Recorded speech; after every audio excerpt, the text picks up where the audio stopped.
వి gold trusted gold buyers. మీరు తాకట్టు పెట్టిన బంగారాన్ని విడిపించి ఈ రోజు ఉన్న మార్కెట్ ధరకు కొనబడును.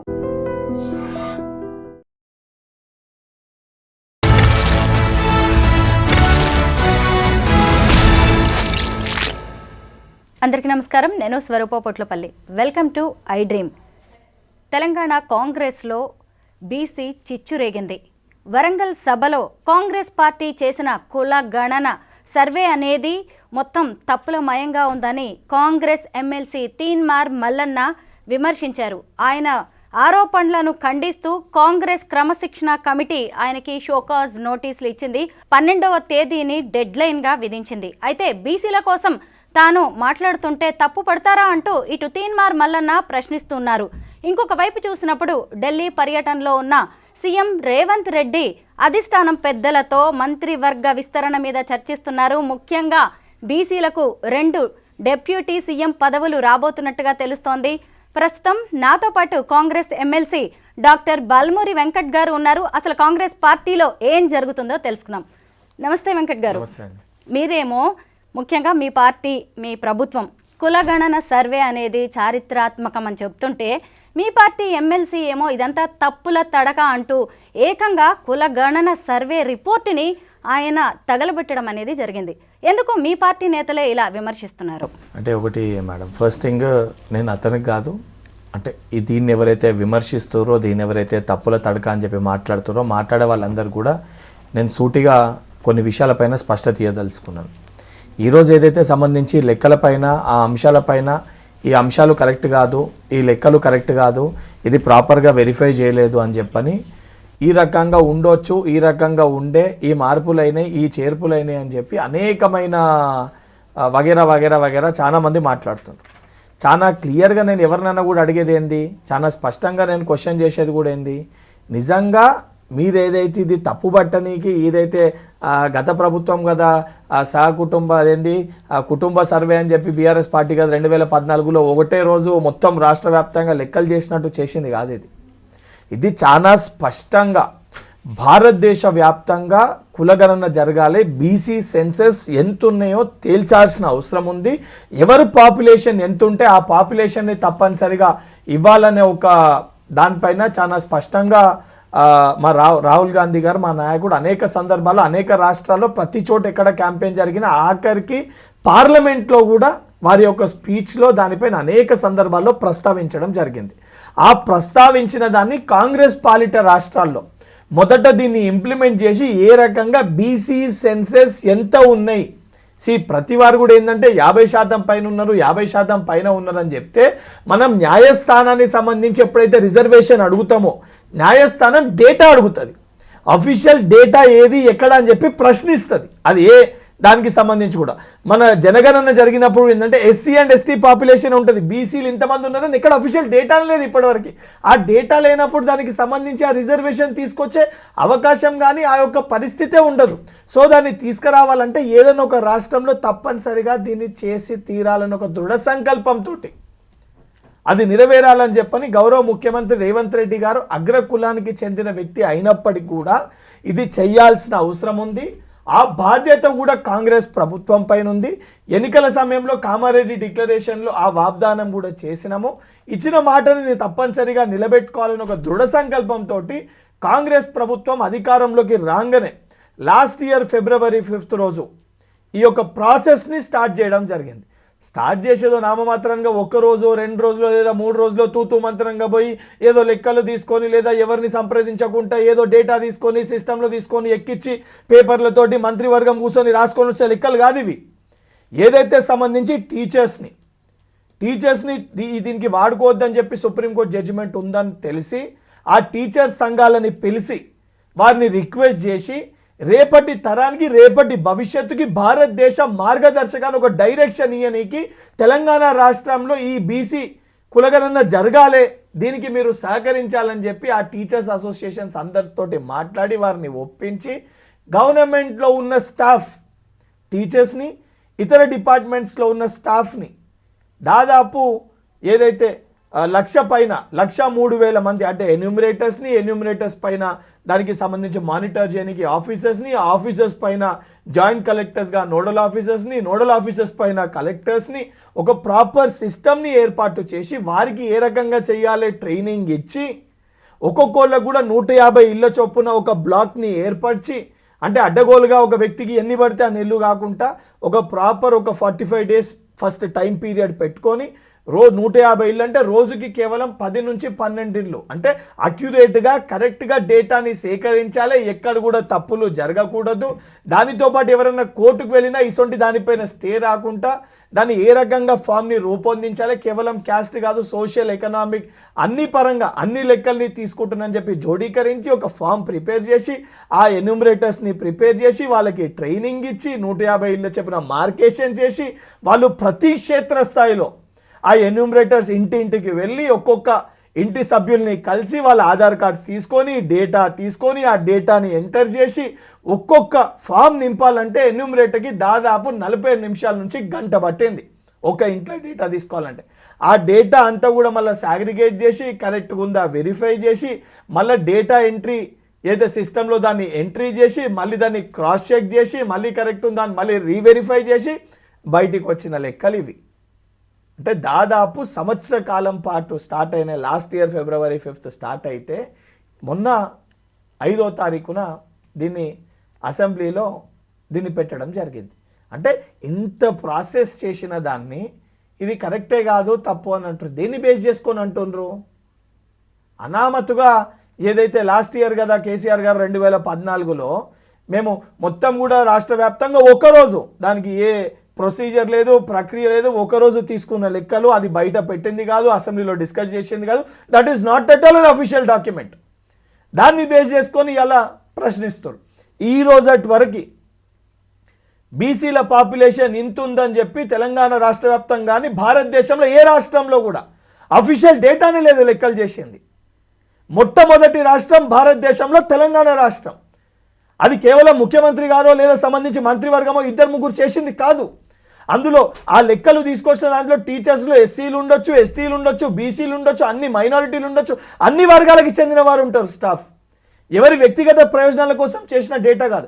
అండ్ ఈ తీసుకొచ్చిన డేటా అంతా కూడా ఇది కేవలం ఒక వ్యక్తిని అడిగి రాసుకున్న డేటా కాదు. ఆ రాసిన డేటాని మళ్ళీ స్వయంగా ఆ వ్యక్తి అంటే ఆ కుటుంబంలో ఉన్న వ్యక్తి ఆ ఫామ్ పైన సంతకం పెట్టారు. అంటే సెల్ఫ్ డిక్లరేషన్ అంటే రాసినవన్నీ కరెక్టే అని ఆ వ్యక్తి చెక్ చేసుకొని సంతకం పెట్టి ఎండార్స్ చేసిన కాపీస్ ఇవి.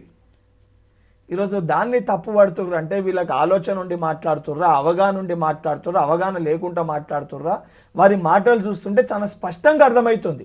సరే ప్రతిపక్షాలు మాట్లాడారంటే వాళ్ళు చెయ్యలేంది ఈరోజు కాంగ్రెస్ ప్రభుత్వం చేసింది, దాన్ని తట్టుకోలేక జీర్ణించుకోలేక లేదు ఈ రకంగా అయితే రేపొద్దున మా మనుగడ సాగదు అని చెప్పి ఒక కోపంతో ఒక కక్షతోటి ఈరోజు కడుపు మంటతోటి వాళ్ళు మాట్లాడతారు.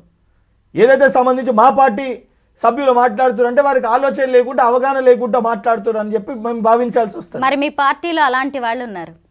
మీకు అదే చెప్తున్నాను, ఆలోచన లేకుండా ప్రాసెస్ తప్పు ఉంది అని చెప్పి భావిస్తే యాజ్ అన్ ఎమ్మెల్సీ మాకు కూడా అందరికీ మన అసెంబ్లీలో మీటింగ్ పిలవడం జరిగింది. మీటింగ్ పిలిచి అక్కడ వారు మాట్లాడడం జరిగింది, క్లియర్గా ఎక్స్ప్లెయిన్ చేశారు. అండ్ ఈ డేటానంతా కూడా గత ప్రభుత్వంలో కదా కేసీఆర్ గారు అని చేస్తే అప్పటికప్పుడు ఆ మొత్తం డేటాని ఎరేజ్ చేసో లేదా డిస్మాంటల్ చేసో లేదా తగలబెట్టలేదు. ఈ మొత్తం ఫామ్స్ని కూడా ఒక ప్రాపర్ ప్రొసీజర్లో భద్రపరచడం జరిగింది. ఈ పలానా జిల్లా పలానా గ్రామం ఎన్ని ఫామ్స్ అయినాయంటే ఆ అఫీషియల్ డేటా ఉంది, ఆ ఫామ్స్ ఉన్నాయి, ఆ మెటీరియల్ ఉంది. అంటే రేపు పొద్దున ఇంకెవరైనా క్వశ్చన్ చేసినా రేపు పొద్దున దీనిపైన ఏదైతే సెంట్రల్ గవర్నమెంట్కి దీన్ని సమర్పించినప్పుడు లేదా కోర్టులో ఈ రిజర్వేషన్ పైన లెక్కలు ఎట్లా చేసిరని అడిగినప్పుడు ఆ డేటా ఉండాలి, డేటా సమర్పించాలి, అది అవసరం పడుతుంది అని చెప్పి రేపు ఎవరికన్నా కూడా ఇది ఉపయోగపడాలి, అఫీషియల్ డేటా ఉండాలని చెప్పి వాటన్నింటినీ కూడా భద్రపరిచారండి. ఇప్పుడు వేగ్గా ఇది తప్పు ఉంది, తప్పు జరిగింది, నాట్ ఈవెన్ 0.01% కూడా ఇందులో తప్పు జరిగే ఆస్కారమే లేదు. అండ్ పదే ఏం మాట్లాడుతుండ్రు, ఓసీ పాపులేషన్ 21% ఉండే, ఇప్పుడు ఉన్న దాంట్లో ఓసీ పాపులేషన్ 15 to 16% ఉంది. తగ్గిందా పెరిగిందా అండి? కేసీఆర్ గారు మాట్లాడుతారు మేము ఇచ్చిన దాంట్లో 52% ఉందని. 52% మైనారిటీస్, బీసీ మైనారిటీస్ తోటి కలిపి ఉంది. ఈరోజు బీసీ మైనారిటీస్ తోటి కలిపి లెక్కేస్తే 56% ఉంది. అండ్ చాలా క్లియర్గా లాస్ట్ టైం ఉన్నదానికి 16 లక్షల మంది రాలేదు, 97% ఏదైతే సంబంధించి డేటా వచ్చింది ఆ 3% రాలేదు, అందులో 16 lakh మెంబర్స్ ఏదైతే హౌస్ హోల్డ్స్ అని సంబంధించిన ఆ డేటా రాలేదు, 16 లక్షలేదని చాలా స్పష్టంగా మేమే బయట పెట్టినాం కదా, ప్రభుత్వం బయట పెట్టిన దాంట్లోనే ఉంది. దాంట్లో కేసీఆర్ గారు, కేటీఆర్ గారు, హరీష్ రావు గారు దీన్ని తప్పుదో పట్టించి దీన్ని భాగస్వాములు కావద్దని చెప్పి బీఆర్ఎస్ పార్టీ నాయకులు కొంతమంది బయట రాష్ట్రాల్లో లేదా బయట దేశాల్లో అవుట్ ఆఫ్ స్టేషన్ వెళ్ళి ఇంటికి తాళాలు వేసిన వారు లేకపోతే వేరే జాగాలో ఉన్నవారు అసొంటి సంబంధించిన కొన్ని ఇష్యూస్ ఉన్నాయి, అవన్నిటిని కూడా బయట పెట్టడం జరిగింది.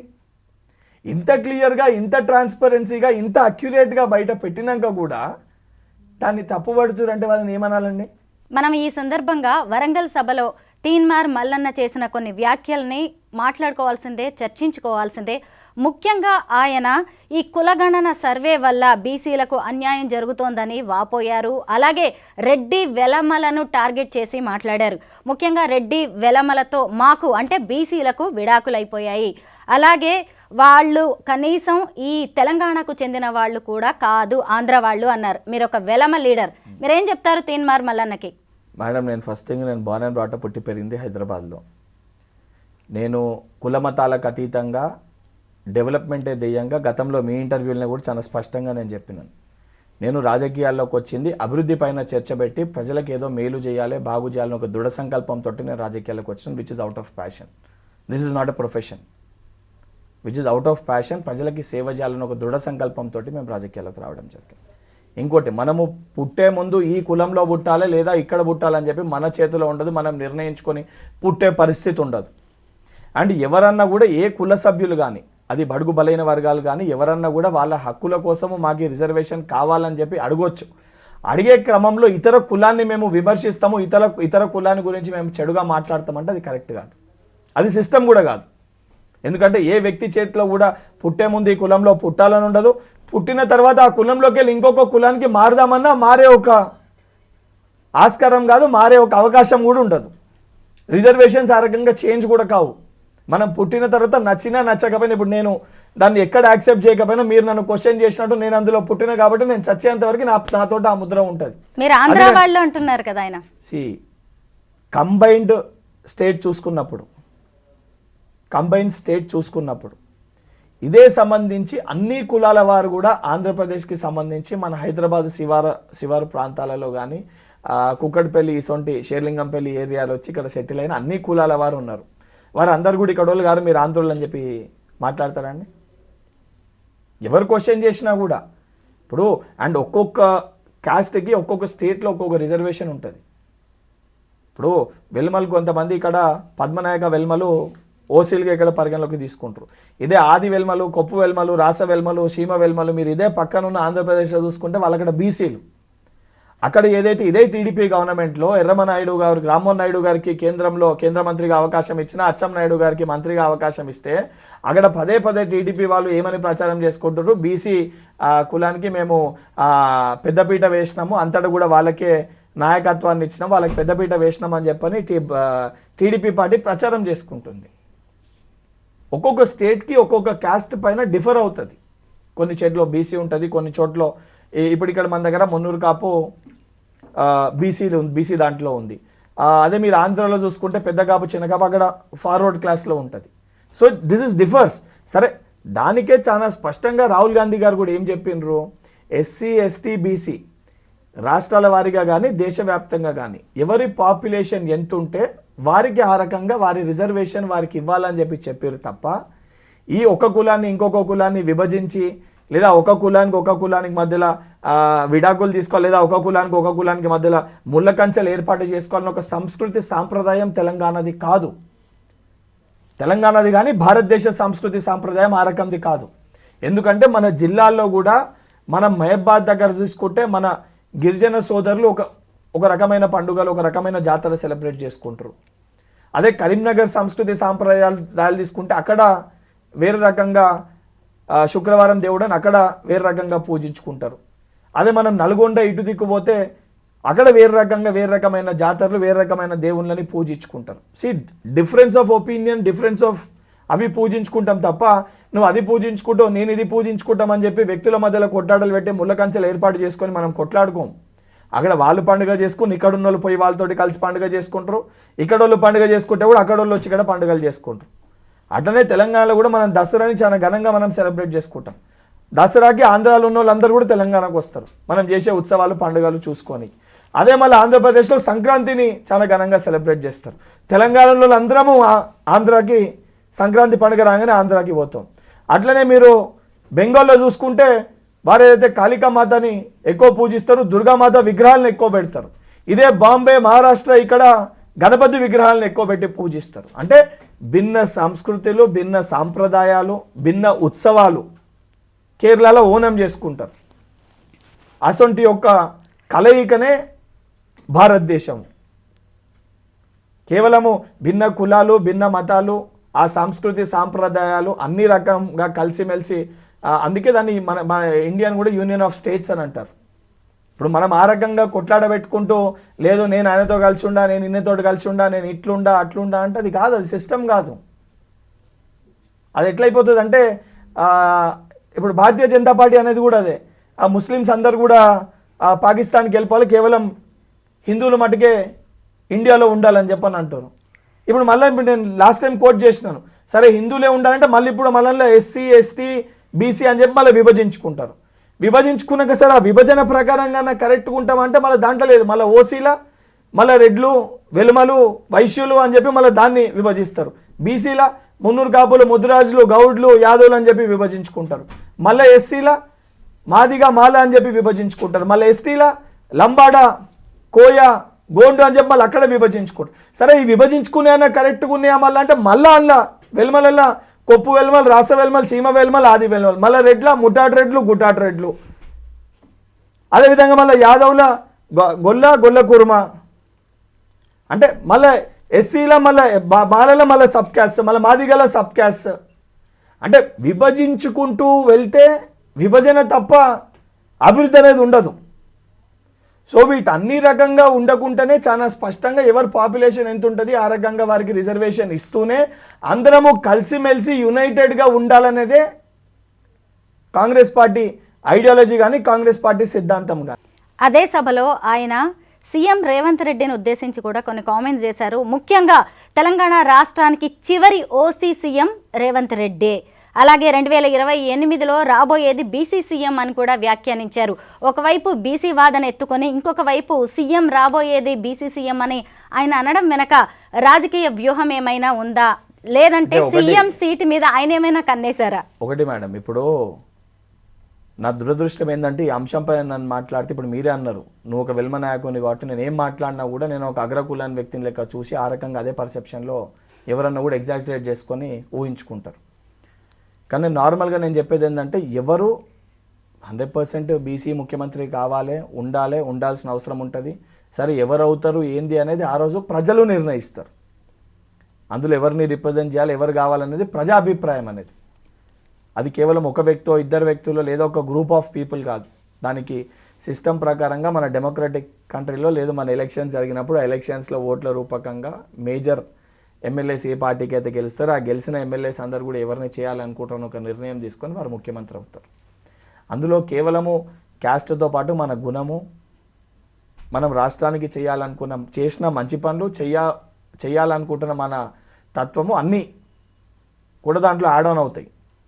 కొన్ని రాష్ట్రాలలో అసలు వారి పాపులేషన్ లేకపోయినా కొన్ని కాన్స్టిట్యున్సీస్లో వారి పాపులేషన్ కనీసం 0.0103% ఉన్నా కూడా అక్కడ ప్రజా ఆదరణ, ప్రజలకున్న ఒపీనియన్ ఆ ఎమ్మెల్యేని 1 సారి 2 సార్లు 3 సార్లు 4 సార్లు 5 సార్లు కంటిన్యూస్గా గెలిపిస్తారు. ఆ గెలిపించి ఓట్లు వేసే దాంట్లో ఎస్సీలు ఉన్నారు, ఎస్టీలు ఉన్నారు, బీసీలు ఉన్నారు, ఓసీలు ఉన్నారు, మైనార్టీలు ఉన్నారు, అందరు ఉన్నారు. ఎందుకు? ఆ నాయకుడు అన్ని వర్గాల్ని కలుపుకొని ఒక కలయికగా ఆ కాన్స్టిట్యున్సీ అభివృద్ధి పదంగా ముందుకు తీసుకొని వెళ్తున్న ఒక భావనలో ప్రజలు గెలిపిస్తారు. అండ్ ఆశ ఉండడంలో ఎవరికన్నా ఆశ ఉంటుంది. బీసీలో పుట్టిన వారికి లేదు మా వారు కావాలని ఆశ ఉంటుంది. మళ్ళీ దాంట్లో ముద్రాజ్ వాళ్ళకి మా ముద్రాజ్ నాయకుడు ముఖ్యమంత్రి కావాలని ఉంటుంది. ఆ మున్నూరు కాపు వాళ్ళకి మా మున్నూరు కాపు నాయకుడు ముఖ్యమంత్రి కావాలని ఉంటాడు. మా యాదవ్ సోదరులకు యాదవ్ ముఖ్యమంత్రి కావాలని ఉంటుంది. గౌడ్ సోదరులకి గౌడ్ ముఖ్యమంత్రి కావాలని ఉంటుంది. ఓసీలో కూడా అట్లనే ఉంటుంది.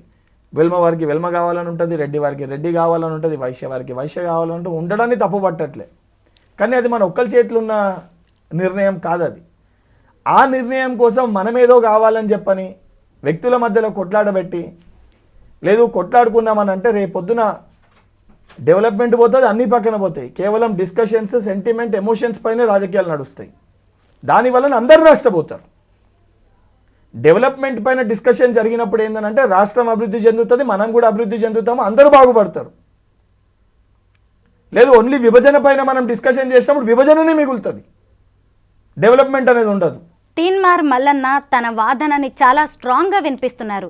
అసలు ఏంటి ఈ రేంజ్లో మాట్లాడుతున్నారు, సొంత పార్టీ మీదే అని చెప్పి జనం కూడా చూస్తున్నారు. సీతక్క ఒక్కరే రెస్పాండ్ అయ్యారు, అసలు పార్టీలో ఉన్నావో లేదో తేల్చుకో అని కూడా ఆమె చెప్పడం జరిగింది. అయితే ఈ సందర్భంగా ఇప్పుడు శాసనమండలి సమావేశాలు జరుగుతున్నాయి, మీరందరూ కలిగి ఎమ్మెల్సీస్, మరి మీ మధ్య ఏం చర్చ జరగట్లేదా? మీరు తీన్మార్ మల్లన్నను కూడా కలిశారు మండలిలో. ఒకటి మల్లన్న నా సహచరుడు, మల్లన్నది కూడా నా పక్కన సీటే మండలిలో. ఒక లైన్, ఒక పార్టీ లైన్లో ఉన్నప్పుడు, ఒక విధి విధానాలు ఉన్నప్పుడు, ఒక పాలసీ తీసుకొని వచ్చినప్పుడు ఆ పాలసీ పైన మనకేమైనా డౌట్స్ ఉంటే పాలసీ రెడీ కాకముందు 100% కాంగ్రెస్ పార్టీలో ఆ స్వేచ్ఛ, స్వాతంత్రం ఉంటుంది, మనం ప్రశ్నించగలుగుతాం. మేము దాన్ని ఎక్కడ డిఫర్ అవ్వట్లే.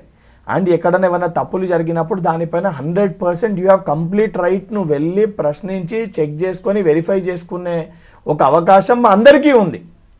కానీ వెరిఫై చెయ్యకుండా దాన్ని 100% చాలా క్లియర్ కట్గా 100% ట్రాన్స్పరెన్సీ తోటి చేసిర్రని తెలిసినాక కూడా గతంలో ఏ డేటా లేకుండా వేగ్గా ఇంతుంది, అంతుంది, ఇంత ఎట్లయితుంది, అంత ఎట్లయితుంది అని చెప్పి మాట్లాడతారు. ఆ మాట్లాడే అంశాలకి అసలు అథెంటిసిటీయే లేదు. అథెంటిసిటీ లేకుండా మాట్లాడినప్పుడు పార్టీ స్ట్రక్చర్, పార్టీ విధి విధానాలకి వ్యతిరేకంగా వెళ్ళినప్పుడు 100% దానిపైన క్రమశిక్షణ చర్యలు అనేవి తప్పనిసరిగా ఉంటాయి. ఇప్పుడు నేను నికార్సైన కాంగ్రెస్ పార్టీ కార్యకర్తను. నేను కాంగ్రెస్ పార్టీలో చేరింది, కాంగ్రెస్ పార్టీ విధి విధానాలు నచ్చి, కాంగ్రెస్ పార్టీ ఐడియాలజీ నచ్చి నేను కాంగ్రెస్ పార్టీలో చేరినాను. అంటే ఆ సిస్టమ్ పైన ఉన్న గౌరవం, రాహుల్ గాంధీ గారి పైన ఉన్న గౌరవంతో నేను కాంగ్రెస్ పార్టీలో చేరినాను.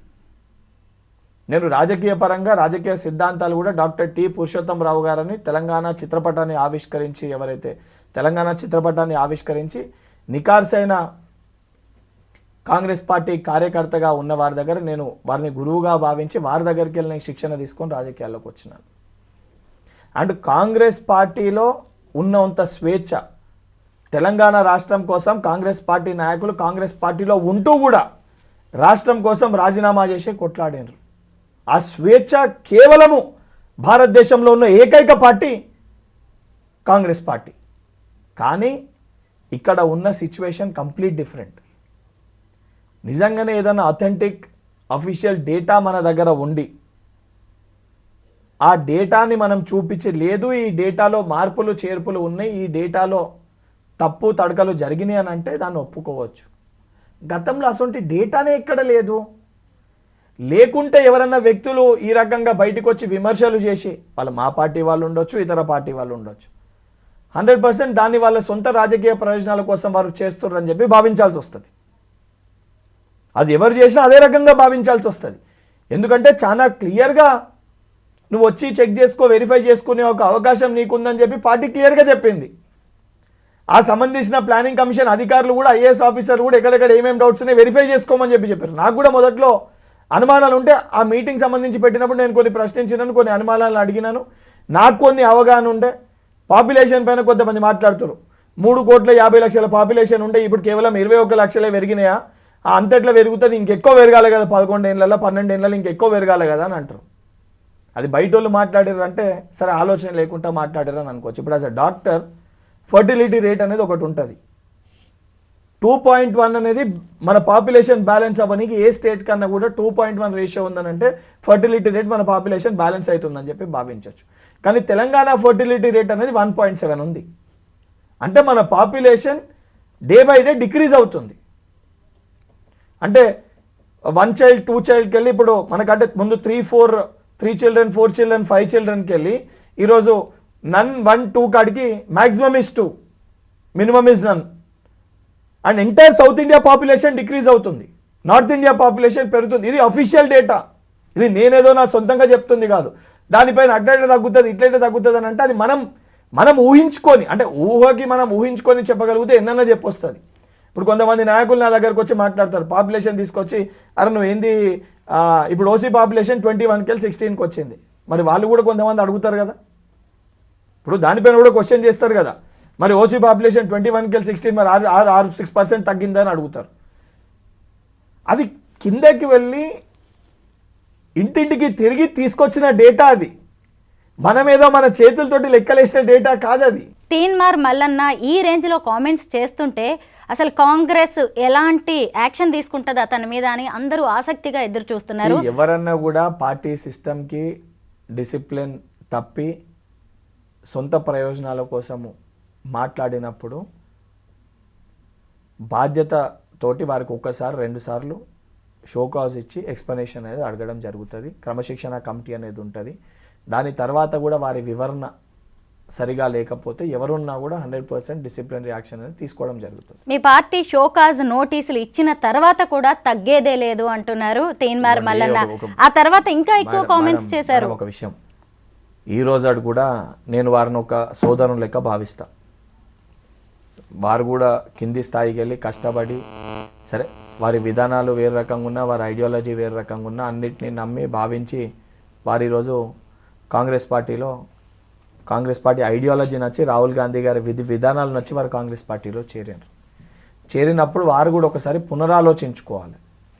నేను దేనిపైన మాట్లాడుతున్నా, ఏ అంశాలపైన మాట్లాడుతున్నా, ఇది కరెక్టా కాదా అనేది వారు ఒకసారి పునరాలోచించుకొని, వారికి ఏమైనా అనుమానాలు ఉంటే మా పార్టీలో చాలా క్లియర్గా పార్టీ పరంగా నీకేమైనా అనుమానాలు ఉంటే ఇక్కడ పిసిసి అధ్యక్షుడు గారిని కలిసి మహేష్ కుమార్ గౌడ్ గారికి విన్నపించుకోవచ్చు.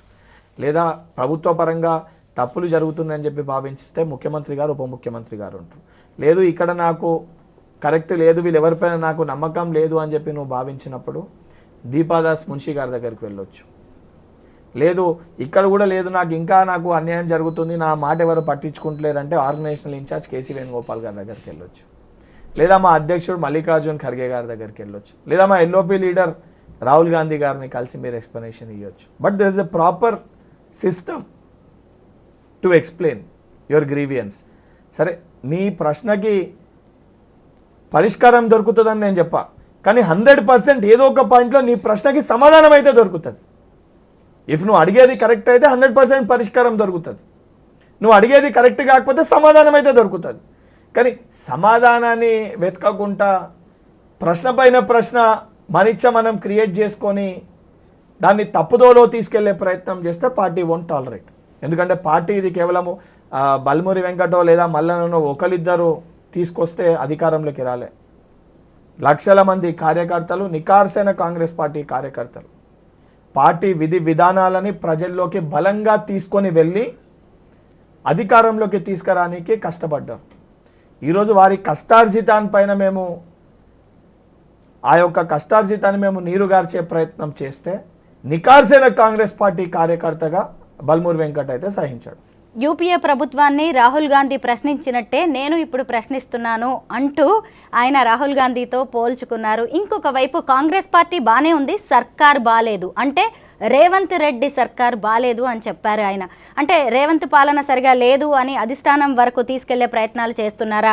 అలాగే ఈ కులగణన సర్వే అనేది సమగ్ర కుల సర్వే కాదు, అగ్ర కుల సర్వే, దీని వెనక జానారెడ్డి గారి కుట్ర ఉంది అని సీనియర్ లీడర్ పేరు కూడా తీసుకొచ్చారు. వీటన్నిటి వెనుక ఏదైనా స్కెచ్ ఉందంటారా? ఇవన్నిటిపైన బీసీ వర్గాని కోసము ఎన్నో ఏళ్ళుగా ఒక విద్యార్థి నాయకునిగా అన్ని విధాలుగా కొట్లాడి ఈరోజు పిసిసి అధ్యక్షునిగా మహేష్ కుమార్ గౌడ్ గారు ఉన్నారు.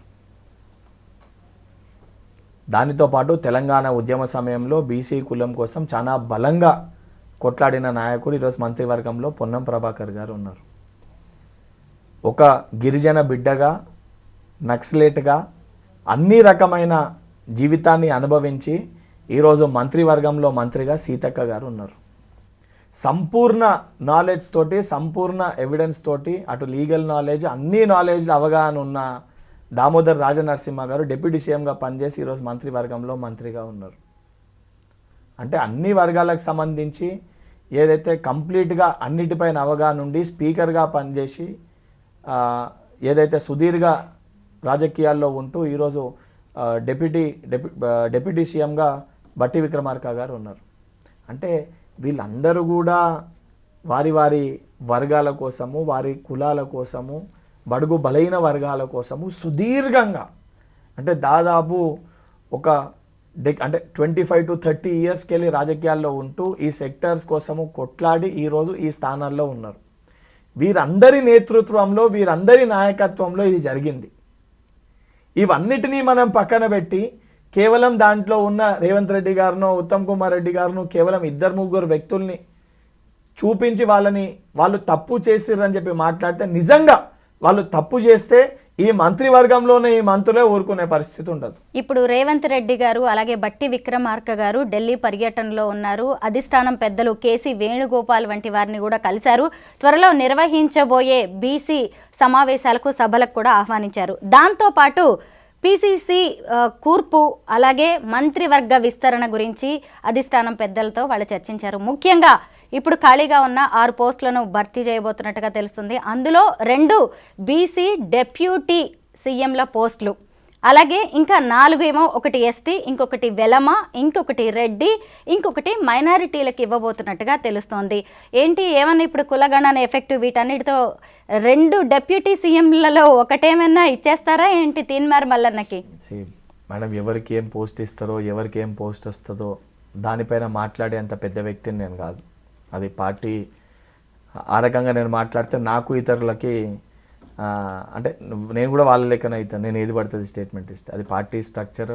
ఇక్కడ దానికి సంబంధించి దానిపైన నివేదిక ఇవ్వాల్సిన పార్టీ పరంగా మా పీసీసీ అధ్యక్షులు నివేదిక ఇస్తారు. ప్రభుత్వ పరంగా సీఎం, డిప్యూటీ సీఎం గారు, సీనియర్ అనుభవం ఉన్న మంత్రులు ఎవరైతే ఉన్నారో వారి ఒపీనియన్స్ వారు ఇస్తారు. ఇవన్నిటిని కూడా జోడీకరించి మా ఇన్ఛార్జ్ దీపాదాస్ మున్షి గారు, దాని ఆర్గనైజేషన్ ఇన్ఛార్జ్ కేసీ వేణుగోపాల్ గారి దగ్గర తీసుకెళ్తారు. కేసీ వేణుగోపాల్ గారు మల్లికార్జున్ ఖర్గే గారితో, మా ఎల్ఓపీ లీడర్ తోటి, మా పార్టీలో ఉన్న నాయకత్వం అందరితోటి చర్చించి what is required and they'll take decision on it. ఆ డెసిషన్ వాళ్ళు ఏది తీసుకున్నా 100% అది రాష్ట్రానికి, అదేవిధంగా అన్ని సామాజిక వర్గాలకి వెళ్ళి రిప్రజెంటేషన్ ఉండే విధంగా వారు నిర్ణయం తీసుకుంటారు అని ఒక సంపూర్ణ నమ్మకం, విశ్వాసం నాకుంది. ఒక వెలమ లీడర్కి కూడా మినిస్టర్ అవకాశం ఉంది అంటున్నారు. మరి అందులో మేమేమైనా బల్మూరి వెంకట్ని ఎక్స్పెక్ట్ చేయొచ్చు అంటారా? మేడం, నాకు చాలా క్లారిటీ ఉంది నా కెరియర్ పైన. నేను కష్టపడ్డ దానికి నా పార్టీ ఏ సమయంలో ఎవరికేమి ఇవ్వాలి పార్టీ ఆ నిర్ణయం తీసుకొని ఇస్తుంది. నా పార్టీ నన్ను అతి చిన్న వయసులో ఈరోజు భారతదేశంలో చరిత్ర సృష్టించే విధంగా అతి చిన్న వయసు ఉన్న ఒక వ్యక్తికి ఈరోజు ఎమ్మెల్సీ పదవి నాకు కేటాయించారు. నాకు ఇచ్చిన పదవిని, నా బాధ్యతని ప్రజలకు ఏ రకంగా ఉపయోగపడే విధంగా చేయాలి, పార్టీని ఏ విధంగా బలపరచాలనే ఒక ఆలోచనలో నేను ఉన్నాను తప్ప. అండ్ సుదీర్ఘంగా ఇదే వెల్మా సామాజిక వర్గానికి సంబంధించి ఈరోజు ఆల్రెడీ జోపల్లి కృష్ణారావు గారు మంత్రివర్గంలో ఉన్నారు. అండ్ ఏదైతే దానితో పాటు ప్రేమ్ సాగర్ రావు గారు, విజయరమణారావు గారు, మదన్ మోహన్ రావు గారు, గండ్ర సత్యనారాయణ రావు గారు సంబంధించి సుదీర్ఘంగా రాజకీయాల్లో అనుభవం ఉన్న వ్యక్తులు కూడా వెల్మా సామాజిక వర్గానికి వెళ్ళి ఎమ్మెల్యేగా గెలిచిన వాళ్ళు ఉన్నారు. So that party will decide ఎవరికి ఏ రకంగా రిప్రజెంటేషన్ ఇవ్వాలి, ఎవరికి ఇవ్వాలి, ఎప్పుడు ఏమొస్తుంది అని చెప్పని. దాంట్లో ఆ ఆలోచన కూడా లేదు. అసలు ఒక ఆలోచన లేదు, ఇదవుతాము అదవుతాము అనే ఆలోచనలు కూడా లేదు. పార్టీ ఇచ్చిన దాంతో సంతోషంగా ఉన్న, సంతృప్తితో ఉన్న, దాన్ని బాధ్యతతోటి పనిచేసి పార్టీకి నా వలన చెడ్డ పేరు రాకుండా ప్రజలకు ఉపయోగపడే విధంగా, పార్టీ కార్యకర్తలకు ఉపయోగపడే విధంగా నేను వాళ్ళకు ఉపయోగపడితే చాలు అని చెప్పి ఒక భావన ఉన్న వ్యక్తిని నేను. ఎక్సలెంట్. మనం ఈ సందర్భంగా మీ మరో కలీగ్ ఎమ్మెల్సీ కల్వకుంట్ల కవిత గారి గురించి కూడా మాట్లాడుకోవాలి. ఆవిడ కూడా కులగణన గురించి మాట్లాడుతున్నారు. ముఖ్యంగా నీళ్లు నిజాలు అంటూ ఈ మధ్య ఒక సమావేశం నిర్వహించారు. ఇవాళ కూడా పాలమూరు రంగారెడ్డికి సంబంధించి ఓ స్టేట్మెంట్ ఇచ్చారు. ఆవిడకి సంబంధించి మీ అభిప్రాయం ఏంటి? ఎందుకు ఇలాంటి తీసుకుంటున్నారు ఆవిడ స్టెప్స్? నేను మీకు చెప్తాను. బీఆర్ఎస్ పార్టీ నాయకులు ముందు ఏదైతే సంబంధించి 2016లో కృష్ణా ట్రిబ్యునల్ ఒప్పందం చేసుకున్నప్పుడు ఏదైతే ఆ రోజు వారు చేసుకున్న ఒక అగ్రిమెంట్ కాపీ కృష్ణా ట్రిబ్యునల్లో వారు ఆ రోజు తీసుకున్నప్పుడు ఆ బోర్డుకు సంబంధించి 2015లో వారు అగ్రిమెంట్ చేసుకున్నప్పుడు 33% అండ్ 77% అనుకుంటే, ఇఫ్ ఐమ్ నాట్ రాంగ్, 33-75 అంటే 25% మనకి, 75% ఆంధ్రాకి నీళ్లు ఇచ్చే విధంగా ఆ రోజు ఏదో వాళ్ళు కృష్ణా ట్రిబ్యునల్తో 2015లో వారు ఏదైతే చేసుకొని వాటర్ కూడా అదే రకంగా అదే పర్సంటేజ్ ప్రకారంగా వారు వాటర్ని కూడా షేర్ చేయడం జరిగింది. అంటే ఇది ఆ రోజు డాక్యుమెంట్ కాపీ. ఏదో ఆ రోజు 2015లో బీఆర్ఎస్ పార్టీ చేసుకుంది.